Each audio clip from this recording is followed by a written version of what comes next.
वक्रतुंड महाकाय सूर्यकोटि समप्रभा निर्विघ्नं कुरु मे देव सर्वकार्येषु सर्वदा। अतुलितबलधामं हेमशैलाभदेहम् अदनुजवनकृशानुं ज्ञानिनामग्रगण्यं सकलगुणनिधानं वानराणामिधीशं रघुपतिप्रियभक्तं वातजातं नमामि। मनोजवं मारुततुल्यवेगम् अजितेन्द्रियं बुद्धिमतां वरिष्ठं वातात्मजं वानरयूथमुख्यं श्रीरामदूतं शरणं प्रपद्ये। रविराज प्रदान सदैव करें, रविराज प्रदान सदैव करें। शशि शीतलता नित देते रहें, रविराज प्रदान सदैव करें। शशि शीतलता नित देते रहें।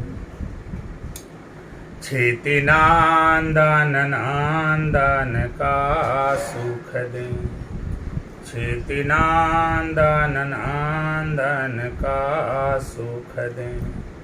बोध बोधि विवेक बढ़ाते रहें, क्षितिनांदन नंदन का सुख दें। बोध बुद्धि विवेक बढ़ाते रहें। गुरु गौरवशाली बनामि सदा, गुरु गौरवशाली बनामि सदा। भृगुभोग सुदेव्य दिलाते रहें, भृगुभोग सुदेव्य दिलाते रहें। शनि राहु सुखों से भरे घर को, शनि राहु सुखों से भरे घर को।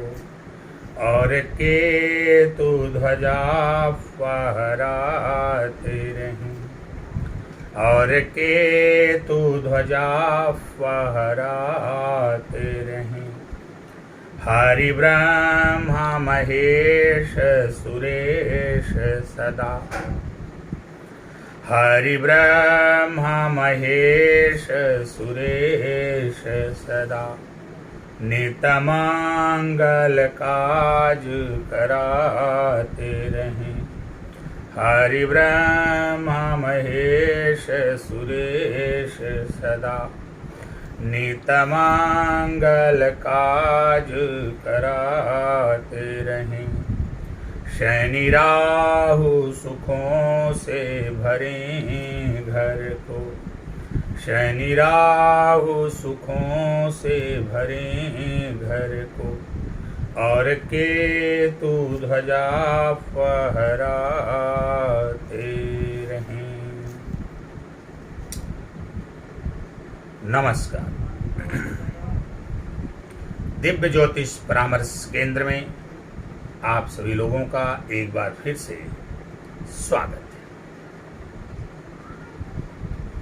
जैसा कि आप सभी लोग जानते हैं, इस समय मैं विभिन्न लग्नों पर आधारित चर्चा परिचर्चा आप लोगों के समक्ष कर रहा हूं कि यदि आप अमुक लग्न के हैं तो आपके लिए वे कौन से रत्न हैं जो चमत्कारी सिद्ध होंगे, या फिर वो कौन से उपाय हैं जो आपके लिए श्रेयस्कर होंगे, श्रेष्ठ होंगे।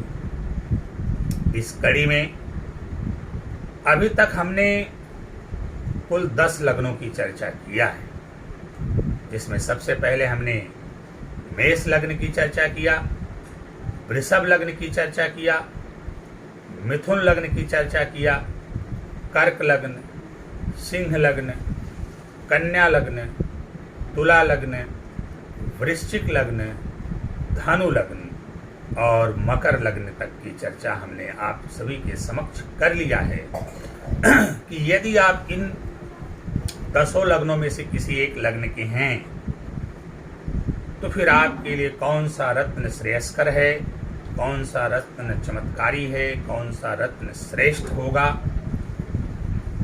कौन से ग्रह आपके राजयोग कारक हैं, या फिर आपको किस प्रकार के उपाय करने चाहिए जिससे कि आपके जीवन में चल रही आने वाली जो भी समस्याएं, परेशानियां, बाधाएं, रोग, रिपु, ऋण इत्यादि हैं, सबका शमन हो, आपका जीवन सुख, समृद्धि, खुशहाली एवं सफलता के मार्ग पर अग्रसर।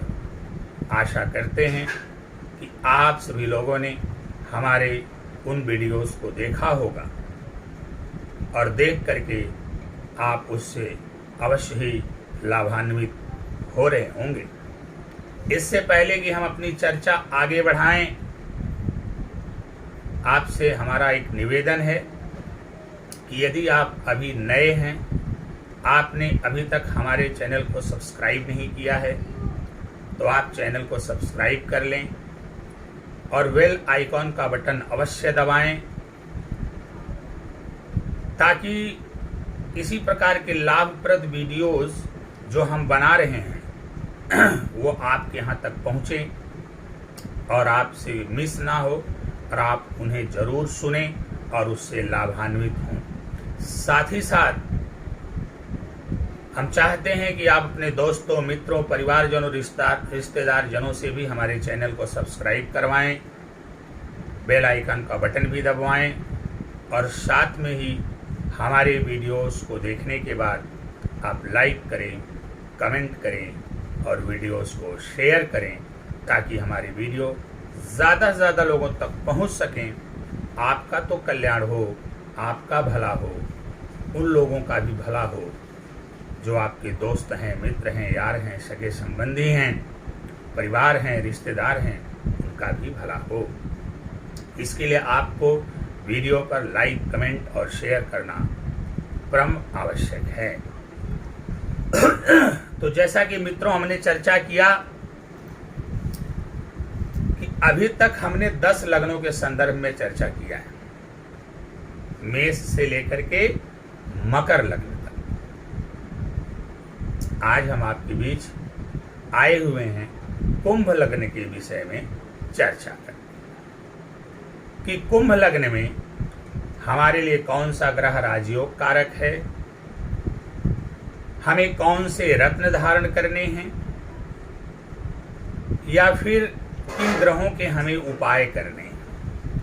कुंभ लग्न वालों के लिए कौन सा रत्न उत्तम होगा या फिर उनको कौन सा उपाय करना सर्वोत्तम होगा, इस पर हम आपके समक्ष चर्चा करें।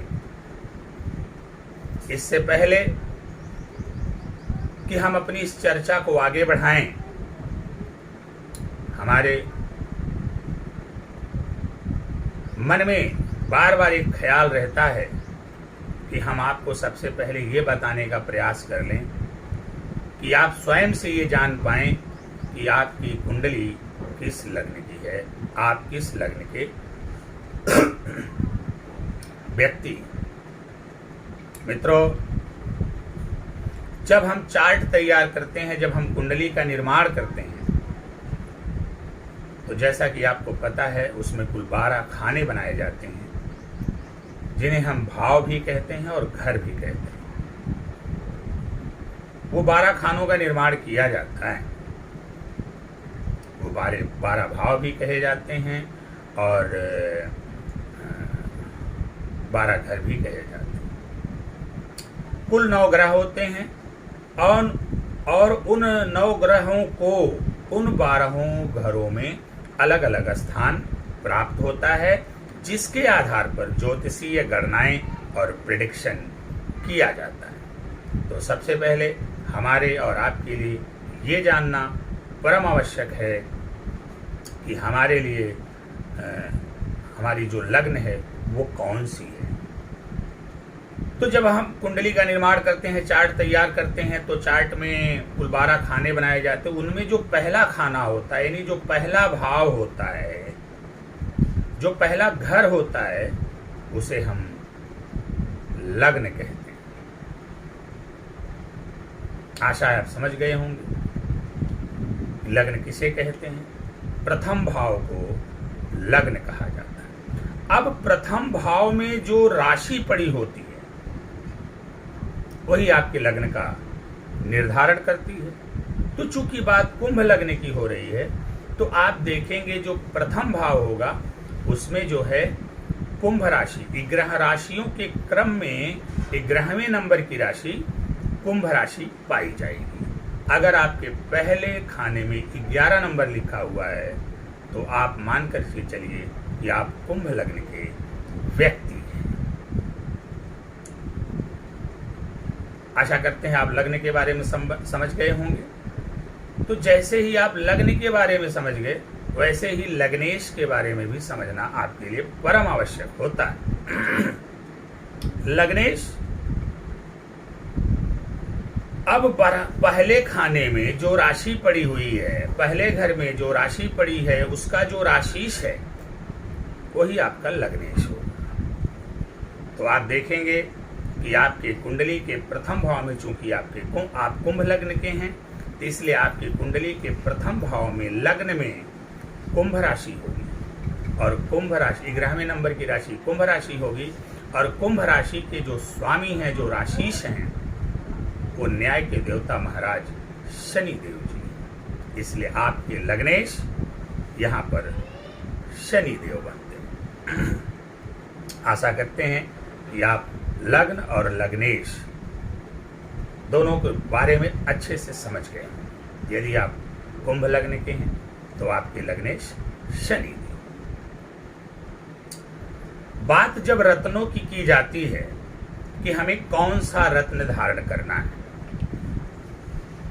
तो हमारा एक शास्त्रीय सिद्धांत है, शास्त्रगत सिद्धांत है कि जब हमें रत्न धारण करने की बात आती है तो हमें लग्नेश, पंचमेश और भाग्येश, नवमेश, इन 3 ग्रहों के रत्न धारण करने की सलाह दी जाती है।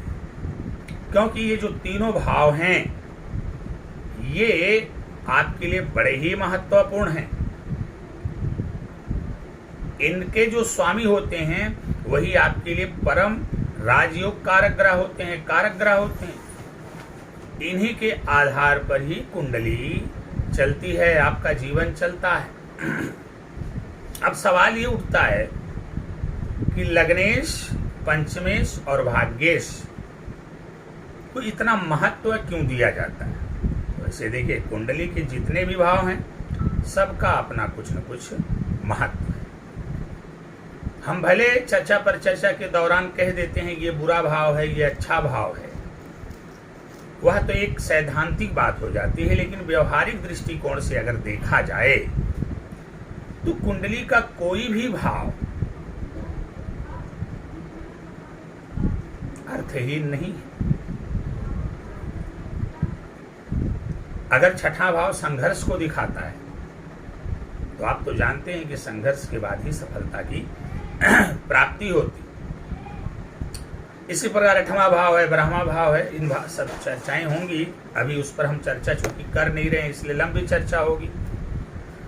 आज हमने थोड़ा सा मन बना लिया है कि आखिर में लग्नेश, पंचमेश और भाग्येश के ही रत्न क्यों धारण कराए जाते हैं, क्यों इनको जो है प्रबल राजयोग कारक माना जाता है, कि क्यों इनको कारक ग्रह कहा जाता है, क्यों इनको अति विशिष्ट ग्रह कहा जाता है। आइए बात करते हैं सबसे पहले लग्नेश के संदर्भ में। लग्नेश यानी जो लग्न होता है वो स्वयं आप है, आपका व्यक्तित्व है। आपकी वेशभूषा, आपका पहनावा, आपका बुद्धि विवेक, आपका विचार इत्यादि सारी बातें जो आपके पर्सनालिटी से संदर्भित हैं, जो आपके व्यक्तित्व से जुड़ी हुई हैं, सब लग्न से देखी जाती है। यानी अगर लग्न के बारे में हम संक्षेप में कहें तो लग्न स्वयं आप हैं। तो चूंकि आपकी कुंडली है, बात आपकी हो रही है, तो फिर आपसे महत्वपूर्ण कौन हो सकता है। इसके बाद दूसरे नंबर पर पंचमेश की बात होती है। पंचमेश के बारे में हम आपसे बताते हैं, बार बार कहते हैं कि पंचमेश से पितरों को देखा जाता है, क्योंकि जो पंचम भाव होता है वो संतान का भाव होता है, ज्ञान का भी भाव होता है। बहुत सारी चीजें पंचम भाव से देखी जाती हैं, मुख्य रूप से ज्ञान और संतान का भाव होता है। अब जो आपके घर के पितर हैं, अब उनकी अपेक्षाएं किससे होंगी? संतान से। तो पंचमेश कौन बनेगा? पितर बनेंगे। पंचम भाव पीड़ित है तो मान के चलिए आपके पितर बहुत दुखी हैं, परेशान हैं, फिर आपको चाहिए कि आप अपने पितरों को श्राद्ध इत्यादि के माध्यम से प्रसन्न करने का प्रयास करें। तो पंचमेश को मैं पितरों की संज्ञा देता हूं। पंचमेश हमें पितरों से जोड़ता है, क्योंकि पितरों की अपेक्षा अपने संतान से होती है और पंचम भाव संतान का ही होता है।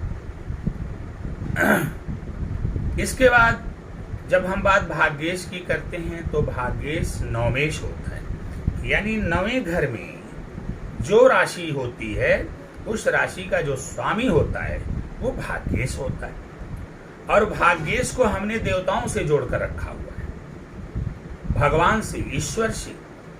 भाग्य स्थान धर्म स्थान है, इसलिए भाग्य को धर्म में स्थान दिया गया। भाग्य को धर्म में स्थान दिया। अगर भाग्येश बली होता है, भाग्येश पीड़ित नहीं रहता है, भाग्य भाव मजबूत होता है, तो आपको देवताओं का आशीर्वाद मिलता है। पंचम भाव मजबूत होता है तो आपको पितरों का आशीर्वाद मिलता है। लग्न मजबूत होता है तो आप जन्मजात भाग्यशाली होते हैं, जन्मजात आप अच्छे व्यक्तित्व के मालिक होते हैं। अब जरा आप सोचिए, किसी भी व्यक्ति को जीवन में अगर आगे बढ़ना है तो उसका स्वयं का मजबूत होना जरूरी है, उसके ऊपर पितरों का आशीर्वाद का होना जरूरी है, साथ ही साथ ईश्वर के अनुकंपा की भी विशेष आवश्यकता होती है। मैं बार बार एक बात आपसे बताता रहता हूं कि यहाँ बहुत सारे ऐसे लोग हैं जो कहते हैं कर्म ही सब कुछ है। मैं भी इस बात को स्वीकार करता हूं, क्योंकि ज्योतिष कभी भी आपको कर्म से विमुख नहीं करता, वो तो आपको सत्कर्मों से जोड़ करके भाग्योन्मुख करने का प्रयास करता है। अब ज्योतिष कर्म का निर्धारण करता है कि कौन सा कर्म करना है, इसके अलावा उसकी दिशा को भी तय करता है। ज्योतिष विज्ञान को वेद का चक्षु बोला गया है, वेद की आंखें बोला गया है। तो ज्योतिष विज्ञान आपको कर्मठी बनाता है, सत्कर्म करने की प्रेरणा देता है, किस दिशा में कार्य करना है इसका मार्गदर्शन करता है, कौन सा कार्य करना है इस लक्ष्य का निर्धारण करके आपसे कर्म करवाने की बात ज्योतिष विज्ञान करता है। तो जब आप अपने पंचमेश को मजबूत करेंगे तो आपके पितरों का आशीर्वाद प्राप्त होगा, भाग्येश को मजबूत करेंगे, देवताओं का आशीर्वाद प्राप्त होगा, लग्न को मजबूत करेंगे, स्वयं आप मजबूत होंगे। तो किसी भी सफल व्यक्ति के जीवन में स्वयं के साथ साथ पितरों और देवताओं इनका आशीर्वाद मिलना बहुत ही आवश्यक है। इनमें से अगर कोई एक भाव कमजोर पड़ा तो ये तय मान करके चलिए कि आप जीवन में वो ऊंचाई नहीं प्राप्त कर पाएंगे जिस ऊंचाई के लिए आप इस दुनिया में आए हुए हैं। इसीलिए कुंडली बनाई गई कि कुंडली के आधार पर हम निर्धारण करें अब आप खुद समझ सकते हैं, पंचमेश पितर भाव पितरों को प्रदर्शित करता है, भाग्येश नवमेश देवताओं हमारे भगवान को प्रदर्शित करता है, और लग्नेश स्वयं अपने आप को। अब किसी व्यक्ति के जीवन में लग्नेश पंचमेश भाग्येश तीनों मजबूत हो गया तो आप मजबूत हो गए, पितरों का आशीर्वाद मिल गया, ईश्वर की अनुकंपा मिल गई। अब आप ही बताइए, आपको जीवन में आगे बढ़ने से कौन रोक सकता है? मैंने कहा, कर्म करने से कार्य की सिद्धि होती है, और सत्कर्म और धर्म करने से भाग्य की सिद्धि होती है। कर्म करके आप कार्य तो सिद्ध कर सकते हैं, लेकिन प्रतिष्ठित नहीं हो पाएंगे, सम्मानित नहीं हो पाएंगे, समाज में पूजे नहीं जाएंगे, सम्मान इज्जत नहीं मिलेगी, आपका काम आपके लिए सरदर्द बना रहेगा। लेकिन वहीं जब आपको भाग्य का सपोर्ट मिल जाता है तो ईश्वर की अनुकंपा बन जाती है। ऐसे में आप समाज में मान पद प्रतिष्ठा इज्जत प्राप्त करते हैं, दिनों दिन ऊंचाइयों को प्राप्त करते हैं, और एक विलक्षण और असाधारण व्यक्ति बन जाते हैं। इसीलिए बार बार हमें ये बताया जाता है कि हमें लग्न पंचम और नवम को अवश्य मजबूत करना चाहिए। अब चाहे हम इनके रत्न को धारण करके इनको मजबूत कर लें, या फिर नाना प्रकार के जो उपाय हैं, जप दान पूजा पाठ सत्कर्म इत्यादि के माध्यम से हम इन्हें शुभ और बलि करने का प्रयास करें। आइए देर ना करते हुए अपने टॉपिक पर आते हैं और चर्चा को आगे बढ़ाते हैं। इससे पहले कि हम ये चर्चा करें कि कुंभ लग्न के लिए कौन सा रत्न श्रेष्ठ है, या फिर उन्हें किस प्रकार के उपाय करने चाहिए, थोड़ा सा हम कुंभ राशि के संदर्भ में जान लेते हैं और कुंभ लग्न के व्यक्तियों के व्यक्तित्व के संदर्भ में जान लेते हैं। तो जहाँ तक कुंभ राशि का सवाल है, कुंभ राशि वायु तत्व प्रधान राशि है, वायु तत्व की राशि है। और कुंभ लग्न के जो व्यक्ति होते हैं वो बड़े ही कर्मठी होते हैं, बड़े मेहनती होते हैं,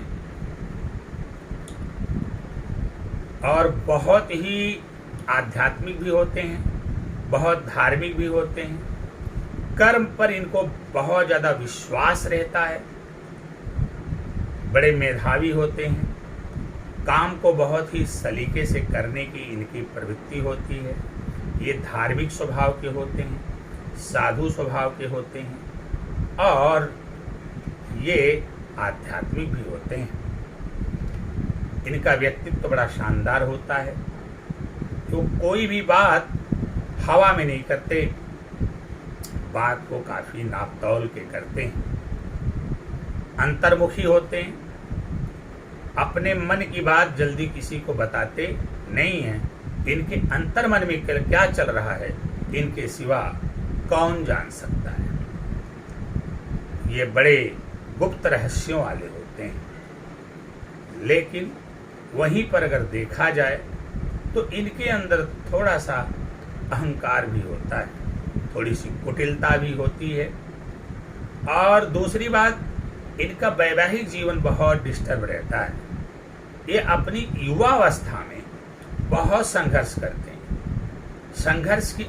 संघर्ष का आधिक्य रहता है कुंभ लग्न वालों के जीवन की युवावस्था में। लेकिन जैसे जैसे ये युवावस्था को पार करके प्रौढ़ावस्था की ओर प्रवेश करते हैं, इनका जीवन चमत्कारिक रूप से बदल जाता है। ये अकाट्य सत्य है, निर्विवाद सत्य है, इसमें कोई दो राय नहीं। इनका विवाह बहुत विलंब से होता है, पहली बात। दूसरी चीज, विवाहोपरांत पत्नी से सामंजस्य उतना नहीं बैठ पाता जितना कि अन्य लोग या अन्य लग्नों के लोगों का बैठता है। तो कुंभ लग्न वालों को थोड़ा सा अहंकार से, अपनी कुटिलता से बचने का प्रयास करना चाहिए। हमेशा कर्म सत्कर्म और न्याय के मार्ग पर अग्रसर होना चाहिए। क्योंकि जो आपके लग्नेश हैं वो शनिदेव हैं, और शनिदेव को न्यायाधीश भी कहा जाता है, शनिदेव को दंडाधिकारी भी कहा जाता है।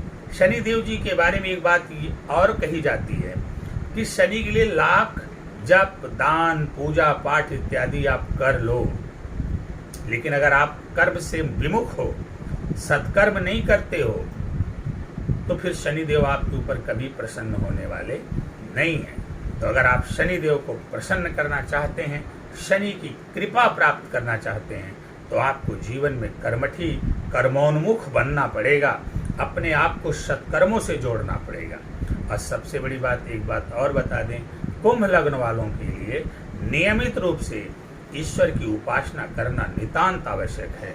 यदि आप कुंभ लग्न के हैं तो आपको भगवान शंकर जी की शरण में रहना चाहिए। इनकी आंखों में बहुत गंभीरता होती है, शांत चित्त होते हैं, इनको अकेलापन जहाँ बहुत ज़्यादा पसंद होता है, अकेले में रहना पसंद करते हैं, थोड़े से बातूनी नहीं होते, कम बातूनी होते हैं, बहुत ज़्यादा बातें नहीं करते हैं, लेकिन जो भी बात करते हैं सोच समझकर और आधार युक्त बात करते हैं। इनकी बातों का कोई न कोई अर्थ और महत्व अवश्य होता है। तो ये तो बात रही कि कुंभ राशि किस तत्व की राशि, मैंने कहा वायु तत्व की राशि है। और फिर कुंभ लग्न के व्यक्तियों के व्यक्तित्व के संदर्भ में हमने संक्षिप्त में आपसे चर्चा किया है।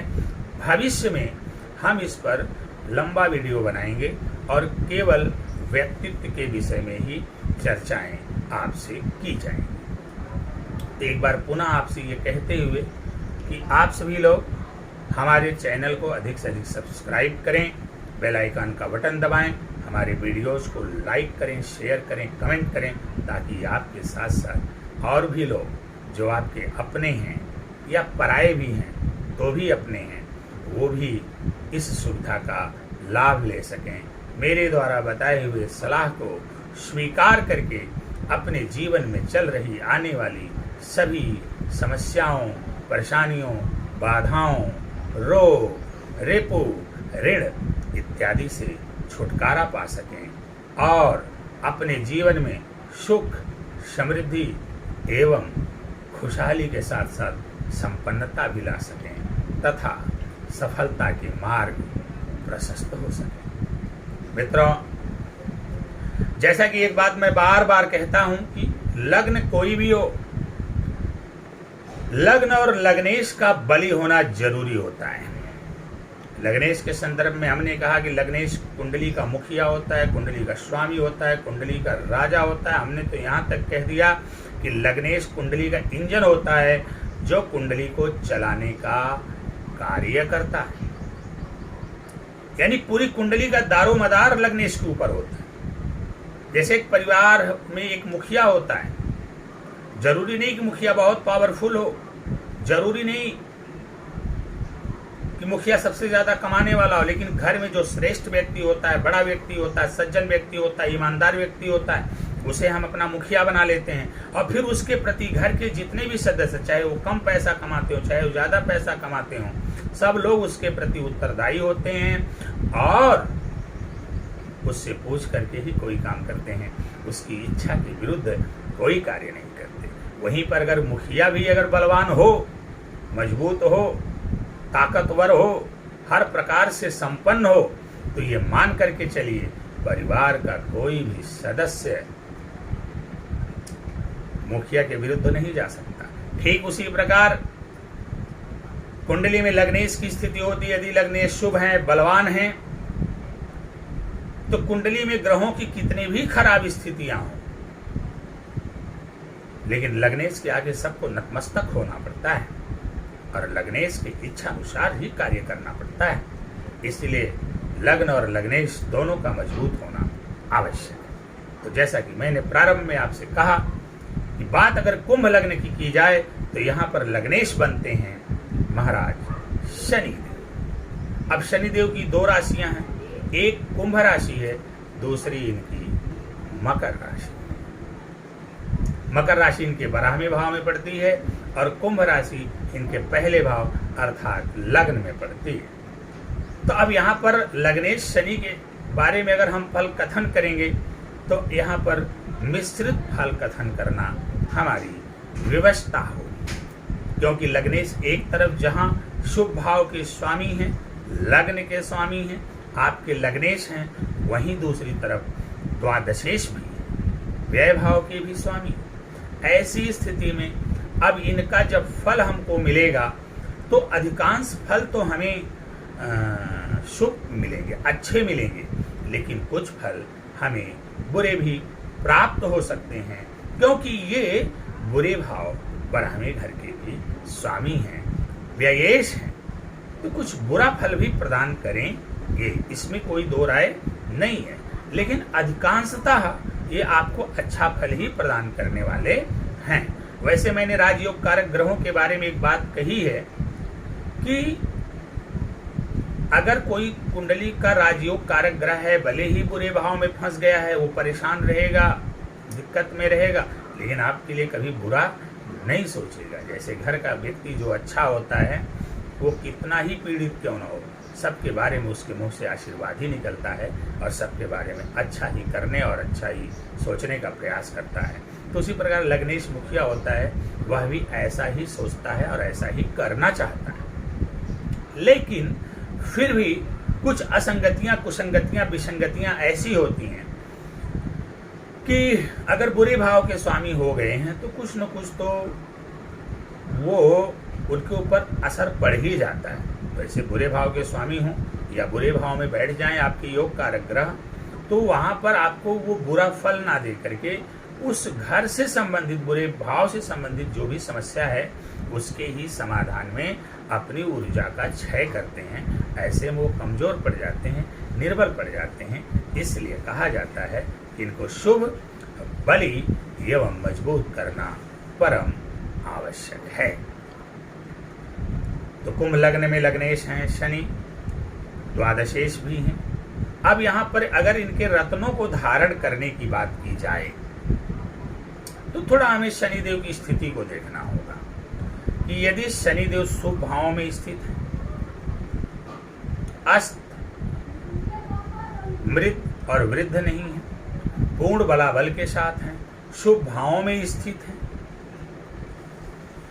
तब तो हमें इनके रत्न नीलम को धारण करने से बच लेना चाहिए, क्योंकि द्वादशेश भी हैं, तो नीलम ना ही धारण करें तो अच्छा होगा अगर पूर्ण बलाबल में हैं तो। लेकिन शुभ भाव में हैं, अस्त के हो गए हैं, मृत हैं, वृद्धावस्था में हैं, बलाबल में कमजोर हैं, नीच के नहीं हैं, तो आप किसी अच्छे ज्योतिषी से परामर्श लेकर के इनके रत्न नीलम को अवश्य धारण करिए। बस ध्यान रखिए कि छठे, बट्ठे और बराहमे नहीं होने चाहिए, नीच के नहीं होने चाहिए, शुभ भाव में स्थित हैं। अगर पूर्ण बलाबल में हैं तो मैं फिर एक बार आपसे कहूंगा, फिर आप इनका रत्न धारण करने से बचें, उसी में बेहतरी है। लेकिन यदि ये शुभ भाव में हैं, बलाबल कमजोर है, अस्त, मृत और वृद्ध हैं, तो आप आंख मूंद करके इनके रत्न नीलम को धारण कर लिए, ये आपके लिए चमत्कारी फायदा पहुंचाएंगे। वैसे कुंभ लग्न वालों का प्रत्येक कार्य विलंब से पूर्ण होता है, लेकिन जो भी होता है काफी ठोस, मजबूत और अस्थायी होता है और टिकाऊ होता है। ऐसी स्थिति में थोड़ा विलंब तो करवाते हैं। कुंभ लग्न वालों की जिंदगी के प्रत्येक कार्य में विलंब होता है, विलंब तो करवाते हैं, लेकिन एक कहावत है ना कि देर आए दुरुस्त आए। भले देर से ही इन्हें मिलता है, लेकिन वह सब कुछ इन्हें मिलता है जिसकी की तमन्ना इनके दिल के अंदर होती है और उसी को पूर्ण करते हैं। बस कुंभ लग्न वालों को थोड़ा धर्म कर्म से ज्यादा जुड़ करके रखना चाहिए। कुंभ लग्न वालों के लिए धर्म और कर्म से जुड़ना नितांत आवश्यक होता है। आइए बात करते हैं, यदि शनिदेव शुभ घरों में हैं, नीच के नहीं हैं, अस्त हैं, मृत हैं, वृद्ध हैं, तो मैंने कहा आप इनके रत्न नीलम को किसी अच्छे ज्योतिषी से परामर्श लेकर के आंख मूंद करके धारण करिए। यदि पूर्ण बलाबल में हैं तो नीलम को धारण करने से अगर बचा जाए तो आपके लिए बेहतर होगा। वैसे धारण भी कर सकते हैं, आपकी इच्छा हो, लेकिन उससे कोई आपको विशेष फायदा नहीं होने वाला है अगर शनि मजबूत स्थिति में है तो। लेकिन वहीं पर अगर लग्नेश शनि छठे हैं, अठे हैं, बारहवें हैं या पाप पीड़ित हैं या फिर नीच के हो गए हैं, तो आपको इनका रत्न धारण करने से बचना चाहिए। ऐसी स्थिति में फिर आप इनका जप करिए, दान करिए, पूजा करिए, कर्म करिए, सत्कर्म करिए और इसके द्वारा आप अपने शनि को बलवान करने का प्रयास करिए। तो उसमें आपको करना क्या है, प्रत्येक दिन ओम शं शनिश्चराय नमः एक माला जाप करना है। इसके अलावा आप हनुमान जी के शरण में बने रहिए, उनको चमेली का तेल सिंदूर लगाइए। आप व्रत भी कर सकते हैं, व्रत आपके लिए परम आवश्यक है। मंगलवार का व्रत करिए, महिला हैं भगवान कार्तिकेय का व्रत करिए। साथ ही आप अपने कर्म को अच्छा बनाइए, कर्मठी बनिए, आलस्य का परित्याग करिए और सत्कर्म भी करते रहिए। धर्म आदि दान आदि का कार्य करते रहिए। आप काली जी के उपासक बनिए, माता काली की आराधना करिए, उनके मंदिर जाइए, दर्शन पूजन करिए। ओम क्रीम कालिकाय नमः एक माला प्रतिदिन जाप करिए। साथ ही साथ भगवान कृष्ण की आराधना करिए। हे कृष्ण गोविंद हरे मुरारी, हे नाथ नारायण वासुदेवा, एक माला इस मंत्र का भी जाप करिए। और इस प्रकार से आप भैंस को बैगन खिलाइए, भैंस की सेवा करिए, गौओं को चारा दीजिए, चींटियों को भी कुछ न कुछ खाने के लिए दीजिए। अपने अधीनस्थ कर्मचारियों, नौकरों, चाकरों, सेवकों इत्यादि का सम्मान करिए। उनकी मजदूरी उनको समय पर दीजिए, उनका वेतन उन्हें समय पर दीजिए, उनकी मदद करिए, गरीबों की मदद करिए, कुछ न कुछ उन्हें गिफ्ट भी प्रदान करिए, उपहार भी प्रदान करिए। यदि आपके चाचा हैं तो चाचा के साथ संबंध मधुर बनाने का प्रयास करिए। मांस, मदिरा इत्यादि के सेवन करने से आप अपने आप को बचा करके रखिए। आप शनि के लिए छाया दान भी कर सकते हैं। आप पीपल के पेड़ में जल में काला तिल मिला करके जल दीजिए। 7 शनिवार आप आटे का 7 दीपक बना करके उसमें सरसों का तेल, काला तिल डाल करके दीपक जलाइए। अपने लंबाई का धागा नाप करके उसका 7 गुना करके पीपल के गांच में उसको लपेट दीजिए और अपनी मनोकामना व्यक्त कर दीजिए। इस प्रकार से आपने अपने लग्नेश शनि को यदि कमजोर स्थिति में होकर शुभ भावों में बैठे हुए हैं तो उनके रत्न को धारण करिए, और यदि अशुभ भाव में हैं तो जैसा कि मैंने आपको बताया आप जप और दान करिए। यदि आप ऐसा करते हैं आपके शनि देव बली होते हैं, शुभ होते हैं, मजबूत होते हैं, आपके ऊपर उनकी कृपा बरसती है। तो ये तय मान करके चलिए कि जीवन में आपके चल रही या आने वाली जो भी समस्याएं, परेशानियां, बाधाएं, रोग, रिपु, ऋण इत्यादि हैं, सबका शमन होगा। आपके जीवन में सुख, समृद्धि, खुशहाली आएगी, सफलता के मार्ग प्रशस्त होंगे। आपके जीवन में जो भी संकट चल रहा है, जो भी बाधाएं चल रही हैं, सबका शमन होगा। आपको नौकरी नहीं लग रही है, नौकरी लगेगी। नौकरी में प्रमोशन रुका हुआ है, प्रमोशन होगा। आप व्यापार करना चाह रहे हैं परंतु व्यापार करने का योग नहीं बन पा रहा है, तो व्यापार करने का योग भी बनेगा। साथ ही साथ आपने व्यापार किया हुआ है लेकिन उसमें हानि हो रही है, कर्ज के बोझ तले आप दबते जा रहे हैं, तो जैसे ही आप शनि को मजबूत करेंगे आपका व्यापार द्रुत गति से आगे बढ़ेगा और कर्ज समाप्त होगा, कर्ज आपका खत्म होगा, आपका व्यापार बहुत आगे जाएगा। साथ ही अगर आप राजनीति के क्षेत्र से जुड़े हुए हैं और आपने शनि को शुभ और बलवान कर लिया तो ये तो तय मान करके चलिए कि आप राजनीति में भी अच्छे खासे वाहदे पर रहेंगे, अच्छी खासी सफलता को प्राप्त करेंगे। जैसा कि आप सभी लोग जानते हैं, कुंडली का एकमात्र ग्रह शनि ग्रह ऐसे हैं कि अगर ये कुपित हो जाएं, अशुभ हो जाएं, तो पूरे जीवन को बर्बाद कर दें, आपको राजा से रंक बना दें, रंक हैं तो आपको आत्महत्या करने पर मजबूर कर दें।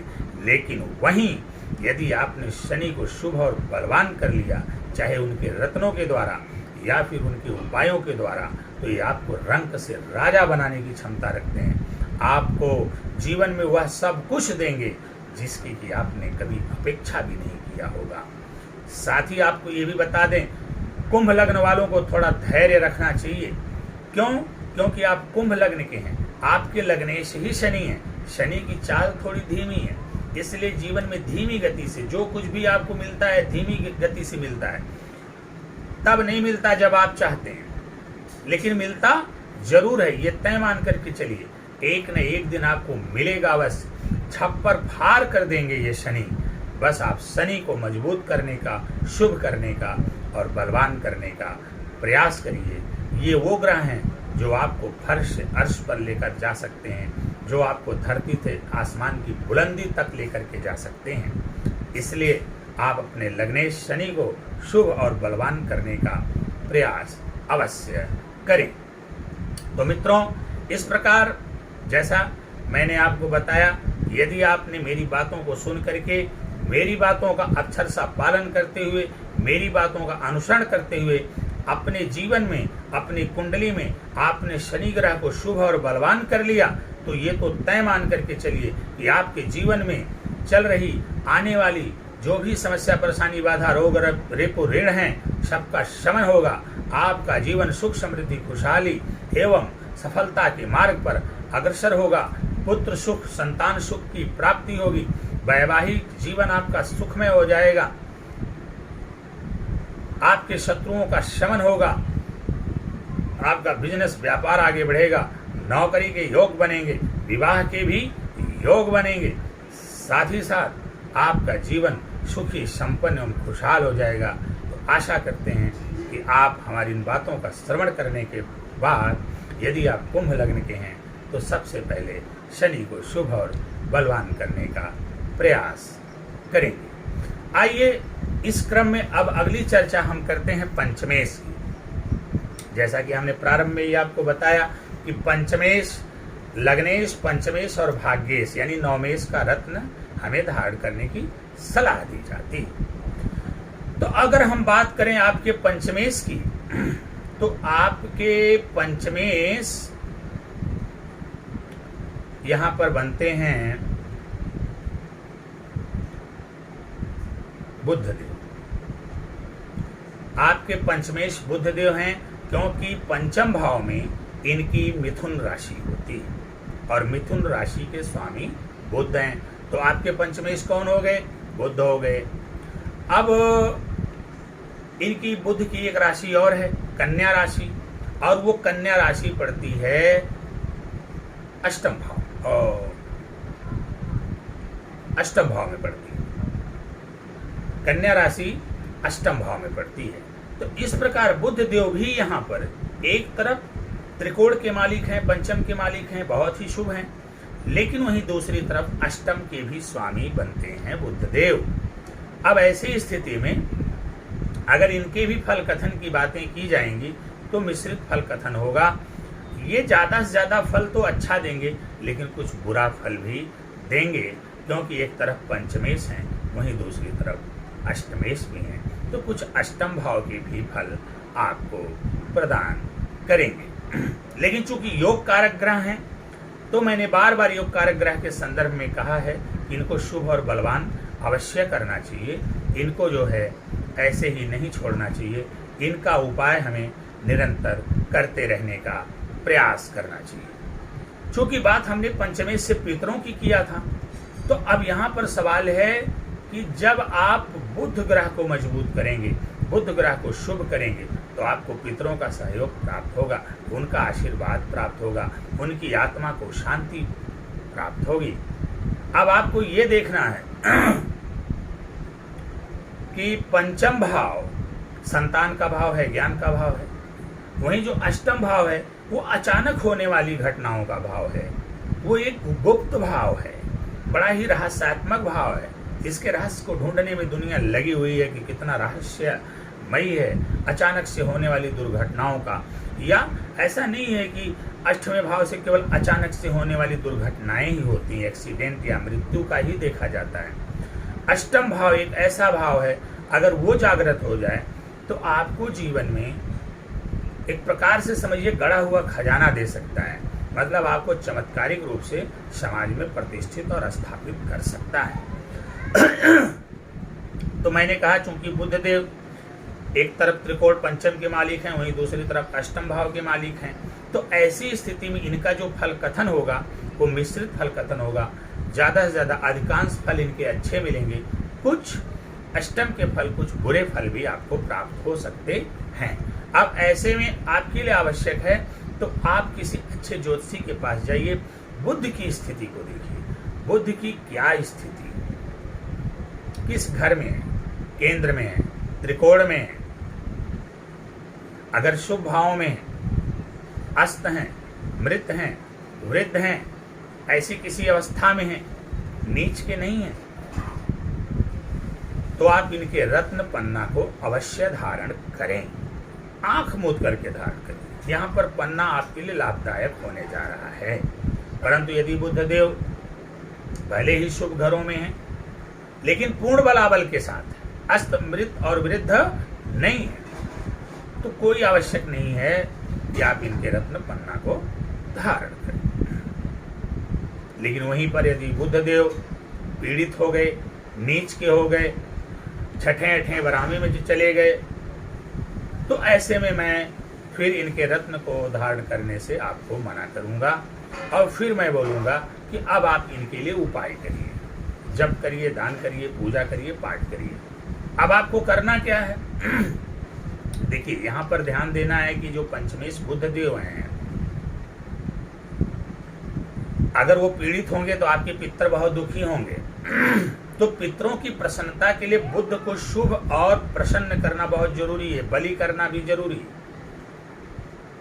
तो यदि शुभ भाव में है, अस्त, मृत और वृद्ध हैं, तब तो आप इनका रत्न धारण करेंगे। लेकिन अगर बलाबल में है तो रत्न धारण करने से बच लीजिए। वैसे धारण कर लेंगे तो कोई नुकसान नहीं होगा, लेकिन फिर उसका कोई मतलब नहीं है। लेकिन अगर अस्त, मृत और वृद्ध हैं तो आप इनके रत्न पन्ना को अवश्य धारण करें। लेकिन यदि अशुभ भाव में हैं, पाप कर्तरी में हैं, पीड़ित हो गए हैं या फिर नीच के हो गए हैं, तो फिर आपको इनका उपाय करना चाहिए। क्योंकि इनके पीड़ित होने से, इनके नीच के हो जाने से या इनके अशुभ हो जाने से पितरों को बड़ी तकलीफ होती है, उनके मन में बड़ी अप्रसन्नता रहती है। इसलिए हमें बुध का उपाय, पंचमेश का उपाय हर हाल में करना चाहिए। अब इसके लिए आपको क्या करना है? प्रत्येक दिन ओम बुम बुद्धाय नमः एक माला जाप करिए, गणेश जी की आराधना करिए, उनका दर्शन पूजन करिए, उनको भोग लगाइए, उनके मंदिर जाकर के उनका दर्शन करिए, उनको दुर्बा चढ़ाइए, गायों को हरा चारा खिलाइए, पक्षियों को दाना डालिए, किन्नरों का सम्मान करिए, उनको दान दीजिए, उपहार दीजिए, बहन बेटी बुआ का सम्मान करिए। इस प्रकार से आप उपायों द्वारा या आवश्यकता पड़ने पर अच्छे ज्योतिषी से सलाह लेकर के रत्नों द्वारा यदि आपने अपने पंचमेश बुध को बलि और शुभ कर लिया, तो ये मान करके चलिए कि बुध ग्रह के बारे में एक बात बड़ी प्रचलित है कि किसी भी कुंडली को देखने से पहले बुध को देख लेना चाहिए। क्योंकि बुध है आपके कॉन्फिडेंस, आपके आत्मविश्वास, बुध है आपकी वाणी। इस दुनिया में वही व्यक्ति आगे जाता है जिसकी वाणी अच्छी हो और जिसके अंदर आत्मविश्वास हो, कुछ करने का मादा हो। बुध बिजनेस है, बुध व्यापार है। इसलिए कुंडली किसी भी लग्न की हो, बुध का बलि होना नितांत आवश्यक है, बुध का शुभ होना बहुत जरूरी है। अब यहाँ पर चूंकि पंचमेश है बुध, तो आपके वाणी के भी मालिक हैं, आपके संतान के भी मालिक हैं। अष्टमेश हैं तो आपके गुप्त ज्ञान के भी मालिक हैं। आपके अंदर कुछ ऐसे भी ज्ञान हो सकते हैं जो अप्रत्याशित रूप से केवल आपके अंदर पाए जाएंगे, वो गुप्त ज्ञान होंगे। आपके मुंह से निकली हुई बातें प्रायः लोगों पर लगेंगी या फिर सच होंगी। तो मैं आपको बता रहा हूँ बार बार कि यदि बुध शुभ स्थिति में है तो उनके रत्न पन्ना को धारण करें। यदि अशुभ स्थिति में है तो जैसा कि मैंने अभी आपको बताया, आप उनका उपाय करें। यदि आपने बुध देव को कुंडली मुन की स्थिति को देखते हुए रत्नों द्वारा या जाप द्वारा, उपाय द्वारा, कर्म सत्कर्म द्वारा बुद्ध देव को अगर आपने प्रसन्न कर लिया, बलि कर लिया, तो ये तय मान करके चलिए कि आपके जीवन में चल रही आने वाली जो भी समस्याएं, परेशानियां, बाधाएं, रोग, रीप, ऋण इत्यादि हैं, सबका शमन होगा। आपका जीवन सुख, समृद्धि, खुशहाली एवं सफलता के मार्ग पर अग्रसर होगा। आपके अंदर आत्मविश्वास बढ़ेगा, आपकी वाणी में प्रखरता आएगी, वाक पटुता आएगी, जिससे आप जो भी बात करेंगे उन आपकी बातों का उसके ऊपर असर पड़ेगा। आपकी बातों को ध्यान से सुनेगा। आपको संतान के सुख की प्राप्ति होगी, संतान आपके सन्मार्ग पर चलेगी, आपके ज्ञान में वृद्धि होगी, अचानक से आपको बड़ा लाभ होगा। ये सारी स्थितियां हैं। नौकरी नहीं लग पा रही, अचानक से आपको नौकरी लग जाएगी। बिजनेस व्यापार ठप पड़ा हुआ है, आपका बिजनेस व्यापार द्रुत गति से चलने लगेगा। नया व्यापार करना चाह रहे हैं, व्यवस्था नहीं बन पा रही, उसकी व्यवस्था बननी शुरू हो जाएगी और आप उच्च कोटि का व्यापार करेंगे। ये सारी स्थिति, इसलिए हम आशा करते हैं कि हमारे वीडियोस को सुनने के बाद आप बुद्ध देव अपने पंचमेश को शुभ स्थिति में होने पर रत्नों द्वारा, अशुभ स्थिति में होने पर उपायों द्वारा पूर्ण बलि करके, शुभ करके अपने जीवन को सुखी, समृद्ध एवं खुशहाल बनाएंगे। संपन्नता स्थापित करेंगे अपने परिवार में, सफलता के मार्ग प्रशस्त करेंगे और जीवन को उत्तरोत्तर आनंद, खुशियों और संपन्नता की तरफ अग्रसर करेंगे। आइए इस कड़ी में अब हम अगले ग्रह की बात करते हैं, आपके भाग्येश। मैंने कहा अगर मैं नवम भाव को देखूं, नवम भाव के आधार पर, नवम भाव में जो राशि है उसी राशि के आधार पर भाग्येश का निर्धारण होगा। तो अगर मैं नवम भाव की बात करूं, भाग्येश की बात करूं, तो नवम भाव में इनकी तुला राशि होती है और तुला राशि के स्वामी होते हैं शुक्रदेव। तो यहाँ पर आपके भाग्येश से कौन हो गए? शुक्रदेव हो गए। इनकी एक राशि और है वृषभ राशि, और वृषभ राशि सुख भाव में है, चौथे घर में वृषभ राशि मिलेगी। अब आप जरा सोचिए कि शुक्र देव आपके लिए कितने महत्वपूर्ण बन गए। नवम भाव भाग्य भाव के स्वामी, चौथा भाव सुख भाव के स्वामी है। एक तरफ आपके भाग्येश हैं, दूसरी तरफ आपके सुखेश भी हैं। दूसरी बात, एक तरफ केंद्र के मालिक हैं, दूसरी तरफ त्रिकोण के मालिक हैं, तो केंद्र त्रिकोण राजयोग बना दिए। लक्ष्मी नारायण राजयोग का इन्होंने निर्माण कर दिया। बहुत पहले मैंने एक छोटा सा वीडियो बनाया था, तो उसमें मैंने बताया था कि किसी भी लग्न में एकमात्र कोई ग्रह ऐसा होता है जो पूरी कुंडली को चलाने का प्रयास करता है, पूरी कुंडली का दारोमदार उसके ऊपर होता है। इस पर चर्चा हम विधिवत करने वाले हैं आपके बीच में, बहुत ही गहराई के साथ हम चर्चा करेंगे। जैसे हमने कहा लग्नेश मुखिया होता है, लेकिन कभी कभी ऐसा होता है, या प्राय आप अधिकांश परिवारों में देखेंगे कि जो मुखिया होता है जरूरी नहीं वो पैसा कमाने वाला हो, उसके पास धन दौलत हो और वो बहुत पावरफुल हो, ऐसा नहीं। कभी अक्सर ऐसा होता है कि परिवार में जो श्रेष्ठ व्यक्ति होता है, बुद्धिमान होता है, सज्जन होता है, ईमानदार होता है, उसे हम मुखिया बना लेते हैं और बाकी के सारे लोग परिवार में अपना अपना सहयोग करते हैं, अपने अपने हिम्मत और अपने अपने हैसियत के आधार पर। लेकिन उन्हीं सहयोग करने वाले सदस्यों में कोई एक सदस्य ऐसा होता है जो परिवार की पूरी जिम्मेदारी लेकर चलता है, यहाँ तक कि मुखिया की भी जिम्मेदारी लेकर चलता है। तो उसी प्रकार अगर हम कुंडली को एक परिवार मान लें तो लग्नेश तो मुखिया हो ही गए, बाकी के जो ग्रह हैं वो परिवार हो गए। अब सब अपना कुछ न कुछ अच्छा बुरा सहयोग परिवार में करते रहते हैं। लेकिन जो एक ग्रह ऐसा होता है, एक ग्रह ऐसा होता है, जरूरी नहीं कि वो भाग्येश ही, पंचमेश भी हो सकता है, लग्नेश भी हो सकता है, लेकिन कोई एक ग्रह ऐसा होता है जो पूरी कुंडली का दारोमदार अपने कंधे पर रखता है। यहाँ तक कि लग्नेश की भी रिस्पॉन्सिबिलिटी उसके कंधों पर होती है। तो अगर मैं कुंभ लग्न की बात करूं तो कुंभ लग्न में वह ग्रह शुक्र है।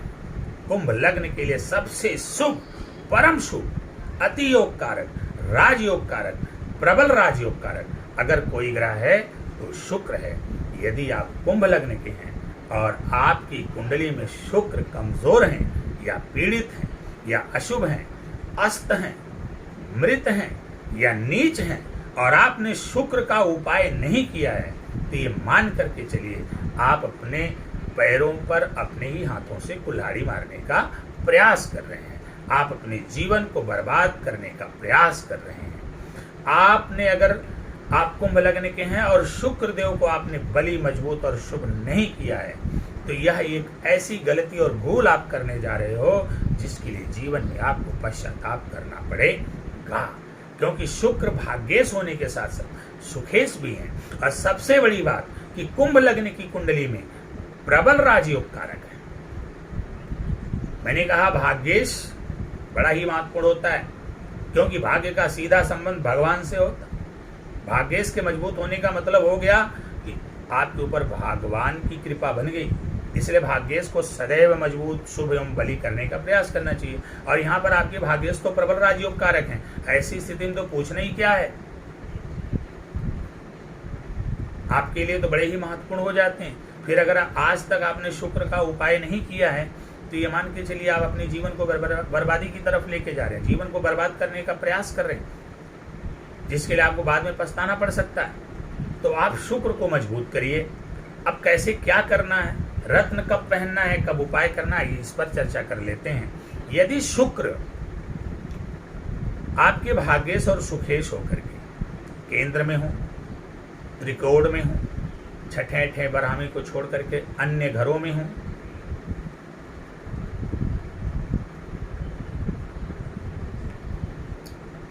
तो आप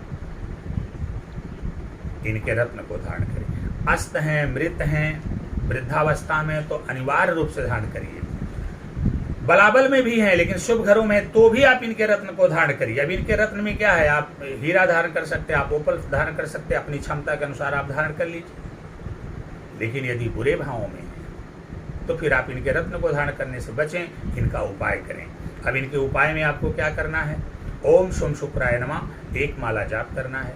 माता लक्ष्मी की आराधना करनी है। माता लक्ष्मी के बीज मंत्र का जाप करना है। लक्ष्मी जी के मंदिर जाइए, दर्शन पूजन करिए। अपने आप को स्वच्छ बना करके रखिए। स्त्रियों का सम्मान करिए और अपने चरित्र को ऊंचा बना करके रखिए।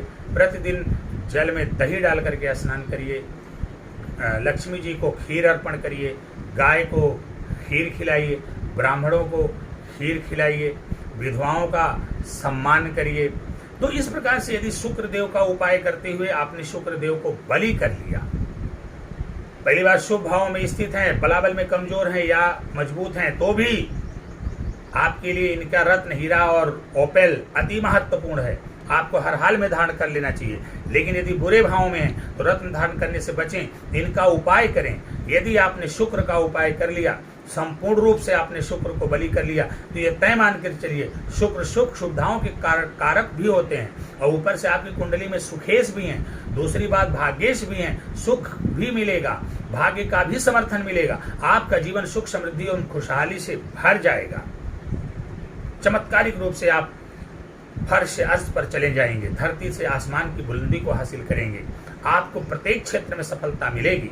आपके पास लग्जरियस सुविधाएं बढ़ेंगी। पुत्र सुख, पत्नी का सुख, वैवाहिक सुख इत्यादि की प्राप्ति होगी। भूमि, भवन, वाहन आदि की प्राप्ति होगी। आपका जीवन सुखी संपन्न हो जाएगा। आपकी माताजी, पिताजी सब खुशहाल हो जाएंगे। आपका परिवार सुखी हो जाएगा।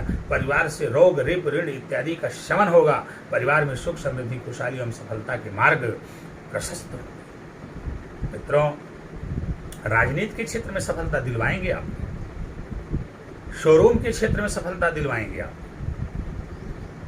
क्या नहीं करेंगे, नौकरी में रुकावट है तो नौकरी में भाग्य का सपोर्ट मिलेगा, नौकरी लगेगी आपको, भाग्य का सपोर्ट मिलेगा, प्रमोशन होगा आपका, बिजनेस व्यापार चलेगा आपका, नए नए बिजनेस खुलेंगे आपके।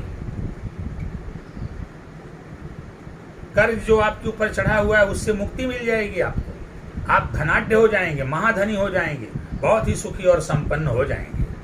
तो मित्रों, आशा करते हैं कि हमारे वीडियोस को देखने के बाद जो हमने मेष लग्न से आज कुंभ लग्न तक की चर्चा किया है, इन सारे वीडियो को देखने के बाद आप हमारी बातों का अक्षरशः पालन करते हुए, बातों का अनुसरण करते हुए अपने जीवन को सुखी, समृद्ध एवं खुशहाल बनाने का प्रयास अवश्य करेंगे। यदि आपने अपने आप कुंभ लग्न के हैं और आपने अपने तीनों योग कारक ग्रहों लग्नेश, पंचमेश और भाग्येश को बलवान कर लिया, तो ये तय मान कर चलिए आपके जीवन में चल रही आने वाली जो भी समस्याएं, परेशानियां, बाधाएं, रोग, रिप, ऋण इत्यादि हैं, सबका शमन होगा। आपका जीवन सुख, समृद्धि, खुशहाली और सफलता के मार्ग पर अग्रसर होगा। वैवाहिक जीवन सुखमय होगा, विवाह के योग बनेंगे, पुत्र संतति की प्राप्ति होगी और संतानहीन है तो आपको संतान के योग बनेंगे।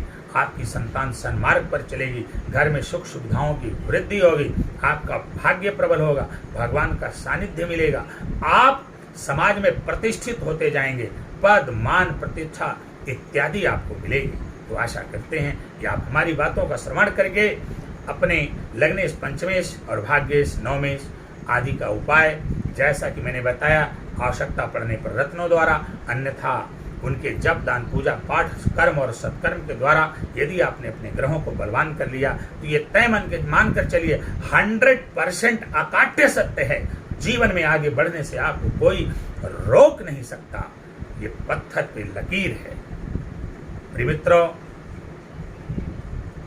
आपको हमारा ये वीडियो अच्छा लगा हो तो एक बार पुनः हमारा आपसे निवेदन है कि आप हमारे चैनल को सब्सक्राइब करें, मित्रों से सब्सक्राइब करवाएं, साथ ही वीडियो पर लाइक, कमेंट और वीडियो को शेयर भी करें ताकि हमारी बात ज़्यादा से ज़्यादा लोगों तक पहुंच सके और सभी लोग लाभान्वित हो सकें। आज हमने कुंभ लग्न की चर्चा किया, कल हम मीन लग्न की चर्चा करेंगे कि मीन लग्न में हमारे लिए कौन सा रत्न चमत्कारी है या फिर हमारे लिए कौन सा उपाय श्रेष्ठ है। इन्हीं बातों के साथ आज हम अपनी वाणी को विराम देते हैं। फिर मिलेंगे। आपका जीवन सुखी हो, मंगलमय हो, आपका जीवन संपन्न हो। भगवान भोलेनाथ की कृपा आप पर सदैव बनी रहे। नमस्कार।